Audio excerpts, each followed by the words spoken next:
ಶ್ರೀ ಸದಾಶಿವ ಪರಿವಾರ ಪಂಚಲಿಂಗೇಶ್ವರ ಸ್ವಾಮಿ ದೇವಸ್ಥಾನವು ಬಲ್ಲಾಳ ಅರಸರ ಕಾಲದಿಂದಲೂ ಸೀಮೆ ವ್ಯಾಪ್ತಿಯ ಧಾರ್ಮಿಕ ಕೇಂದ್ರವಾಗಿ ಆರಾಧಿಸಲ್ಪಡುತ್ತಿದೆ.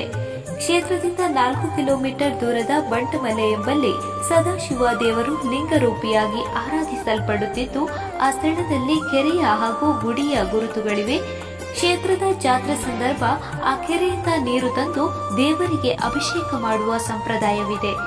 ಗತಕಾಲದಲ್ಲಿ ಅರ್ಚಕರು ಬಂಟಮಲೆಯ ಮೂಲ ಸ್ಥಳದಲ್ಲಿ ಅರ್ಚನೆಗಾಗಿ ಕಠಿಣ ದಾರಿಯಲ್ಲಿ ಸಾಗಬೇಕಾಗಿದ್ದು, ಅವರ ನಿತ್ಯ ಪ್ರಾರ್ಥನೆಯಿಂದ ಪರವಶನಾದ ಶ್ರೀ ಪಂಚಲಿಂಗೇಶ್ವರ ಸ್ವಾಮಿಯ ಗುಡಿಯ ಎದುರು ಇರುವ ನಂದಿ ಸ್ಥಾನದಲ್ಲಿ ಸ್ವಯಂಭೂವವಾಗಿ ಉದ್ಭವವಾದನೆಂದು, ನಂತರ ಈ ದೇಗುಲವು ಪರಿವಾರ ಸದಾಶಿವ ಪಂಚಲಿಂಗೇಶ್ವರ ದೇಗುಲವೆಂದು ಪ್ರಸಿದ್ಧಿಯಾಯಿತೆಂದು ನಂಬಿಕೆ ಇದೆ.